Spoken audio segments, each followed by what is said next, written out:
Hello everyone. तो जैसा कि आप लोगों को पता है कि नोटिफिकेशन तो आ चुका है, और अब अगर नोटिफिकेशन आ चुका है तो हमारे दिल की धड़कन मुझे पता है कि सारे बच्चों की तेज हो गई होंगी, क्योंकि भाई एग्जाम ज़्यादा दूर नहीं है। जैसे ही हमारा, अगर हम बात करें नोटिफिकेशन, क्या एग्जाम की डेट्स भी आ गई हैं। नोटिफिकेशन तो क्या, एग्जाम की डेट्स भी अब आ चुकी हैं। तो अब मुझे लगता है कि हाई टाइम है कि हमें गियर अप हो जाना चाहिए, और उस आपको उस एक्टिव मोड में लाने के लिए, वो जो हम एकदम स्लगिश मोड में रह रहे थे उससे एकदम रिवाइव करने के लिए ही ये मैं सेशन आप लोगों के लिए लेके आई हूँ कि क्या हमारा syllabus, eligibility exam, last year cut off क्या सब रहा है। क्योंकि लास्ट टाइम पे बच्चों को काफ़ी दिक्कतें होती हैं, फॉर्म फिल करते टाइम एलिजिबिलिटी की दिक्कत होती है, सिलेबस कम पता होता है। तो उस पर आज अपन चर्चा करने वाले हैं। तो वो रेडी हो सब लोग? चलो, सबसे पहले अपन बात करते हैं सिलेबस की। तो स्टूडेंट्स, हम लोगों के पास टोटल 10 यूनिट्स हैं, जैसा कि आप लोग यहाँ पे देख सकते हैं। ठीक है, ऐसा नहीं है कि सिर्फ ये इतनी आपको लग रही है कि केक वॉक है नहीं, लेकिन जूरिस में हम बात करें, हमारे पास डिफरेंट डिफरेंट स्कूल्स हैं, हमारे पास डेफिनेशन है, हमारे पास राइट्स एंड ड्यूटीज हैं, लीगल पर्सनालिटी है, हमारे पास ओनरशिप का कॉन्सेप्ट है, मॉडर्निज्म है, पोस्ट मॉडर्निज्म है। जूरिस्प्रूडेंस में भी सब टॉपिक्स डिवाइडेड हैं हमारे पास, ऐसा नहीं है कि ये इतना ही है। अगर हमें डिटेल सिलेबस हम चर्चा करेंगे, वो तो हम कर चुके हैं पहले ही। ये तो मैं आप लोगों को एक ब्रीफ बता रही हूँ कि भाई कितना कितना सिलेबस है, क्या क्या हमें पढ़ना है ना। चलो, फिर आता है कॉन्स्टिट्यूशन। अब कॉन्स्टिट्यूशन और एडमिनिस्ट्रेटिव में क्या हो सकता है हमारे पास?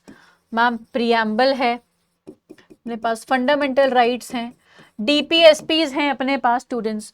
ठीक है, फिर अपन आ जाते हैं एग्जीक्यूटिव, स्टेट सेंटर दोनों लेवल पे, जुडिशरी दोनों लेवल पे, लेजिस्लेटिव दोनों लेवल पे, इलेक्शन कमीशन, अमेंडमेंट के प्रावधान, ठीक है, relation between union and states, ये सब चीजें हमें कॉन्स्टिट्यूशन में देखने को मिलती है, अलोंग विद एडमिनिस्ट्रेटिव लॉ का पोर्शन।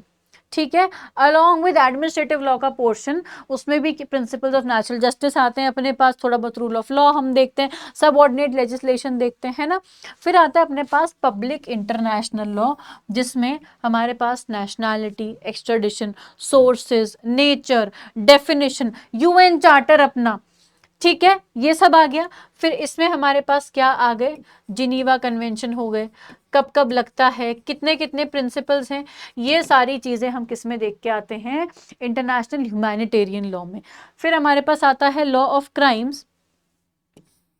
ऑलमोस्ट इसमें जितने भी, अगर हम बात करें, मेजर मेजर पार्ट्स हैं, जैसे जनरल डिफेंसेस देख लें, ऑफेंसेस अगेंस्ट बॉडी हो गया, प्रॉपर्टी है, स्टेट है, फिर हमारे पास जनरल प्रिंसिपल्स आते हैं क्रिमिनल लाइबिलिटी के, है ना। और अपने पास अगर अपन बात करें, अनलॉफुल असेंबली, सेडिशन, ठीक है, सेक्शन नंबर 34, 149 का डिफरेंस, अटेम्प्ट, क्रिमिनल कॉन्स्पिरेसी, है ना।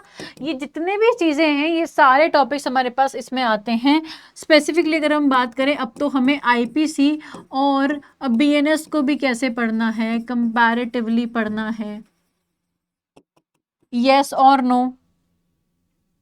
चलो चलो, फिर चलते हैं हमारे पास अपन किस पे? लॉ ऑफ टॉर्ट्स पे और कंज्यूमर प्रोटेक्शन। एंड इतना ही नहीं, ये तो पूरा यहाँ पे लिखें क्या अपन? एमवी एक्ट अपने पास आ रहा है, ठीक है, कंपटीशन एक्ट से अपने पास क्वेश्चंस पूछे जा रहे हैं।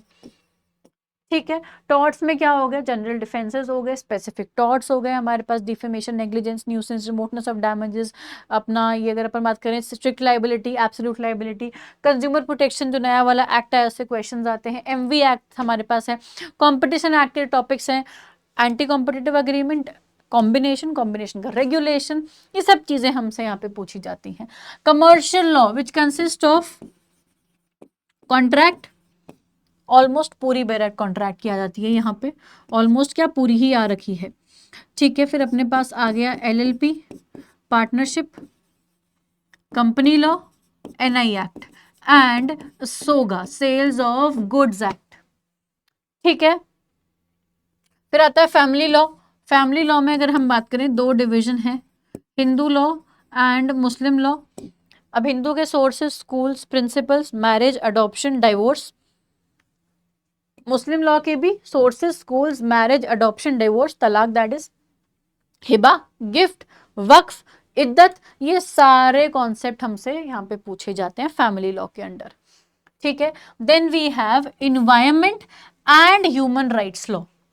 अब इन्वायरमेंट में क्या आ जाएगा, इन्वायरमेंट के जितने भी एक्ट्स हैं ना अपने पास, वो सब अपने इन्वायरमेंट में पूछे जाते हैं। Case laws, conventions plus specific focus to environment protection act, NGT act and biodiversity act. बाकियों से कोई एक क्वेश्चन कभी गलती से पूछ लिया तो, पर इन तीनों से तो अपने साथ लगातार क्वेश्चंस पूछे जा रहे हैं। एनजीटी के शेड्यूल से भी क्वेश्चंस आए हैं 2-3 बारी तो, है ना। इन्वायरमेंट एक्ट के केस लॉस हो गए। ह्यूमन राइट्स लॉ, हमारे पास इंडिया में एचआर एक्ट है, हमारे पास बॉडीज हैं, कमिटीज हैं, यूडीएचआर है, आईसीसीपीआर है, आईसीईएससीआर है, ये सब हमसे यूनिट 8 में पूछा जाता है। यूनिट 9 आईटी एक्ट, स्पेसिफिकली इससे केस लॉ, जो इसका एक लैंडमार्क केस लॉ है, और जो ऑफेंसेस हैं वो बहुत ही ज्यादा पूछे जाते हैं। और स्टार्टिंग में सेक्शन नंबर 1 to 10 सिलेबस में समझ गई कि भाई आईटी एक्ट दे रखा है तो पता नहीं मैम क्या पूछ लेंगे, पर जो इंपॉर्टेंट चीजें हैं वो मैं आपको बता ही रही हूँ, है ना। Intellectual property rights, copyright, patent, trademark, है ना। आईपीआर से अगर अपन बात करें मोटा मोटा,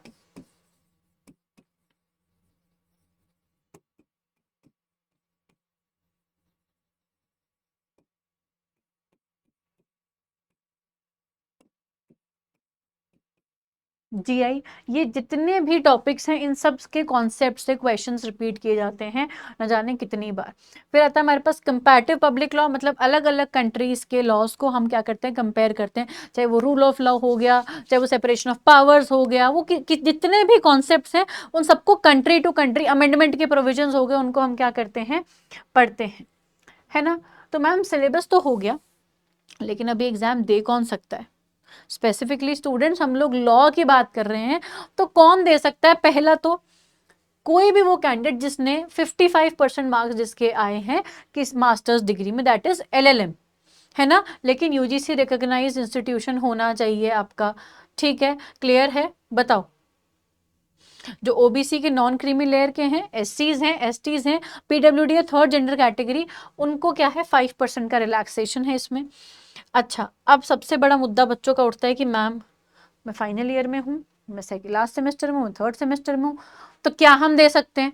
उसका क्राइटेरिया ये है कि जो मास्टर्स परस्यू कर रहे हैं अभी, या कोई भी इक्विवेलेंट कोर्स, या जो भी क्या है अपने फाइनल ईयर में, जिनके रिजल्ट्स अभी आने बाकी हैं, या फिर डिले हो गया है किसी भी वजह से, वो भी दे सकते हैं एग्जामिनेशन। लेकिन वो अभी प्रोविजनली एडमिट किए जाएंगे और उनको जेआरएफ अभी प्रोविजनली दिया जाएगा, क्योंकि उनकी भी मास्टर्स डिग्री कंप्लीट नहीं हुई है, 55% मार्क्स नहीं आए हैं। तो एक तो आपकी मास्टर्स कंप्लीट होनी चाहिए, 55% मार्क्स से 5% का रिलैक्सेशन है आपको।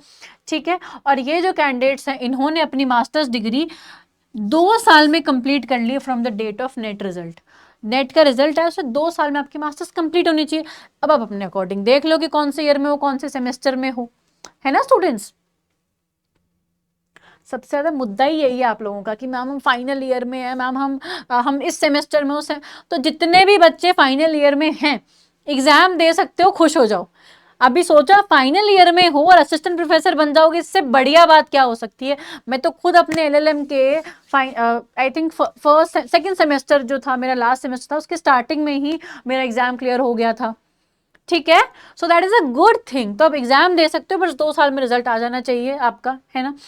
अच्छा, जो एडमिशन क्वालिफाई करते हैं, मतलब जो कैटेगरी है एडमिशन टू पीएचडी ओनली जिनका क्वालिफाई होता है, उनको अपनी 1 साल में कर लेनी है मास्टर्स, उनके लिए बस 1 साल है, बाकी सबके लिए 2 साल है। ठीक है, क्लियर है।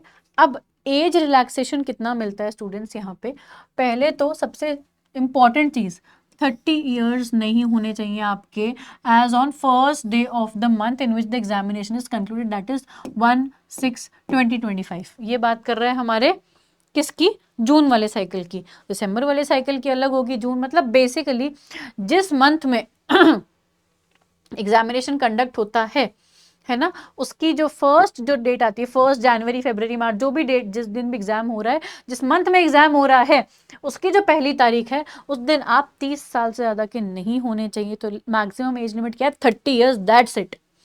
ठीक है, अच्छा इसमें भी OBC NCL SC ST PWD third gender और विमेन को 5 ईयर्स का रिलैक्सेशन है, दैट इज 35 ईयर्स है उनका जो एज लिमिट है। क्लियर है स्टूडेंट्स? बताओ, क्लियर है? चलिए, असिस्टेंट प्रोफेसर की यहाँ पे कोई अपर एज लिमिट नहीं है, ये सिर्फ JRF की थी, और PhD ओनली की भी कोई अपर लिमिट नहीं है, इस चीज में ध्यान रखना हमें, है ना। चलिए, अब बात हो गई मैम सिलेबस की, मैम एलिजिबिलिटी की। अब मैम ये बता दो पेपर का पैटर्न क्या आने वाला है। तो जो बच्चे नए हैं एग्जामिनेशन के लिए, मैं उनको थोड़ा सा ब्रीफ में बता देती हूँ, डिटेल में हम कर चुके हैं ऑलरेडी इस चीज़ पे बातचीत, कि ये असिस्टेंट प्रोफेसर का क्वालिफाइंग एग्जाम है, इसके बाद आप अप्लाई कर सकते हैं किसी भी यूनिवर्सिटी में as an assistant professor. 3 categories में रिजल्ट आते हैं, JRF, AP, PhD only. JRF मतलब कि हायर क्लास, मेरिटोरियस क्लास, जिनको PhD के लिए स्कॉलरशिप मिलती है। एडमिशन फिर आता है हमारे पास AP, that is assistant professor. इसमें आपको स्कॉलरशिप तो नहीं मिलती, बट आप अप्लाई कर सकते हो। JRF में भी आप अप्लाई कर सकते हो, बट क्या नीचे आते हैं तो थोड़ी कम आपको बेनिफिट्स मिलेंगे, कम मेरिट में आओगे तो आप AP के लिए अगर क्वालिफाई करते हो तो आप अप्लाई कर सकते हो। और एडमिशन टू PhD ओनली मतलब मैम सिर्फ PhD में एडमिशन ले सकते हो, ठीक है, सिर्फ और सिर्फ आप PhD में एडमिशन लेते हो ना आपको स्कॉलरशिप मिलेगी, ना आप AP के लिए भी क्वालिफाई, आपको फिर एग्जाम देना पड़ेगा। बट PhD के लिए क्वालिफाइंग एग्जाम क्लियर करना भी बहुत बड़ी चीज है, तो उसको भी हल्के में मत लेना। क्लियर है? चलिए, अब पेपर में टोटल अगर अपन बात करें 100 एंड 200, टोटल 300 मार्क्स का पेपर होता है। टोटल अपने पास 300 मार्क्स का पेपर होता है स्टूडेंट्स, जिसमें 2 सेक्शन आते हैं। वो जो 2 सेक्शन हैं they are divided into 2 different parts. 2 parts कैसे? एक बात करते हैं अपन यहाँ पे पेपर 1 की, और दूसरी अपन बात करते हैं पेपर 2 जो कि हमारा लॉ है। ये क्या होता है? सब्जेक्ट स्पेसिफिक होता है सबका, है ना। पेपर 1 जो है सबके लिए क्या है? कॉमन होता है। इसमें टोटल 10 यूनिट्स हैं, 10 यूनिट से 50 क्वेश्चंस आते हैं, 100 मार्क्स, मतलब कि 2 मार्क्स ईच, है ना। यस और नो? अब इसमें टीचिंग एप्टीट्यूड, रिसर्च, ये सारी चीजें हैं। 3 घंटे का पेपर होता है, 180 मिनट विदाउट एनी ब्रेक। अच्छा, हमारे लॉ में कितने आएंगे मैम? 100 क्वेश्चंस आएंगे, ओनली 100 क्वेश्चंस लॉ के। सोचो, जो हमने 3 साल या 5 साल या फिर 2 साल और फिर 1 साल LM में पढ़ा, कितना ईजी हो जाएगा वो हमारे लिए। 100 मार्क्स तो हम ऐसे ही ले आएंगे, है ना। क्या लग रहा है? 100 मार्क्स ऐसे ही ले आएंगे। तो देखो स्टूडेंट, सिलेबस ज़्यादा है मैं जानती हूँ, लेकिन ऐसा कुछ नहीं है कि डुएबल नहीं है, बच्चे करते हैं।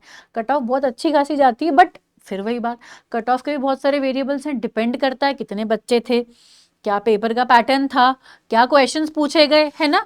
तो अगर हम लास्ट अभी जो हमारी साइकिल हुई है उसकी अगर अपन कट ऑफ देखें पहले, है ना, पहले अपन कट ऑफ देखें अगर, तो ये आई थिंक आपको विजिबल है स्टूडेंट्स। अगर नहीं विजिबल है तो मैं बता देती हूँ, ये हमारा क्या है? सब्जेक्ट कोड है, ये हमारा सब्जेक्ट नेम है, दैट इज लॉ, ये हमारी कैटेगरी है, ये आई थिंक थोड़ा सा कम विजिबल है बट ठीक है।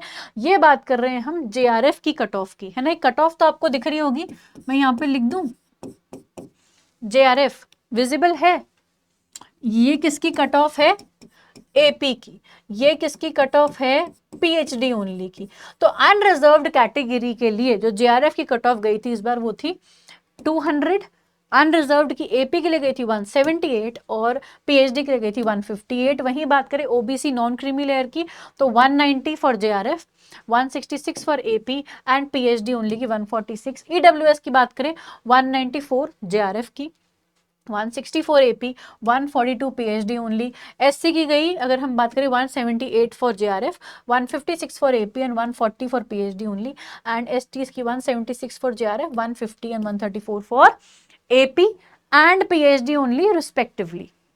कट ऑफ वेरी करती है, कट ऑफ 200 से ऊपर भी जाती है, 210 भी गई है, 212 भी गई है, 215, 228 भी गई है, ठीक है। ये लास्ट टाइम की कट ऑफ है, मैंने अभी आपको सिर्फ एक कट ऑफ दिखाई है ना। सारी कट ऑफ्स आपको अवेलेबल है मेरे हिसाब से। अगर हम बात करें जितना हम ट्रेंड एनालिसिस करते हैं टीचर्स, तो somewhere between 205 to 220 is a safe score. अब ये किस पे डिपेंड कर रहा है? अभी मैं बता रही हूँ कि अगर अभी से आपको सेफ स्कोर जानना है तो, बट मैम ये तो डिपेंड करेगा एग्जाम पे, तो जब एग्जाम देखेंगे तब हम अलग तरीके से सेफ स्कोर प्रिडिक्ट करते हैं। अभी एक जनरलाइज लेके मैंने आप लोगों को बताया है है ना। एग्जाम की डेट्स अपन बात करें स्टूडेंट्स, जो फॉर्म फिल करने का टाइम है दैट इज 7 अक्टूबर से 7 नवंबर। 7 अक्टूबर से 7 नवंबर आपकी डेट है किसकी, एग्जाम के फॉर्म फिल करने की। लास्ट डेट आपकी क्या है एग्जामिनेशन फी देने की, that is 7 November 2025 up to 11:50 PM, है ना। और करेक्शन का टाइम आपको कब मिलेगा, 10 to 12 नवंबर। ठीक है, एग्जामिनेशन डेट 31 दिसंबर टू 7 जनवरी है अपने। तो अब मेरे हिसाब से तो आप लोगों को बकल अप हो जाना चाहिए, अब टाइम ज़्यादा बचा नहीं है ना। और बाकी कोई भी अगर आपको एग्जाम से रिलेटेड इन्फॉर्मेशन है तो आप लोग मुझे कभी भी टेलीग्राम पे मैसेज कर सकते हैं, है ना। This is my Telegram handle. Law से रिलेटेड कोई भी इशू हो, चाहे आप YT के स्टूडेंट्स हो, पेड बैच के हो, कुछ भी, और जनरली भी अगर आपको मुझसे कुछ भी पूछना है, आप नहीं भी मुझसे पढ़ रहे हैं तो भी I am always there for you students. It's just कि अब एग्जाम आ गया है, पढ़ाई की तैयारी हमें बहुत ही जोर से वापस स्टार्ट कर देनी है। I will be there in any way I can help you. बस आप लोगों को डिसीजन लेना है कि मैम हमें ये करके दिखाना है, आप तो बस हमें हेल्प कर दीजिए। ठीक है, so that's it for today. मिलते हैं अपन नेक्स्ट सेशन में। Thank you very much.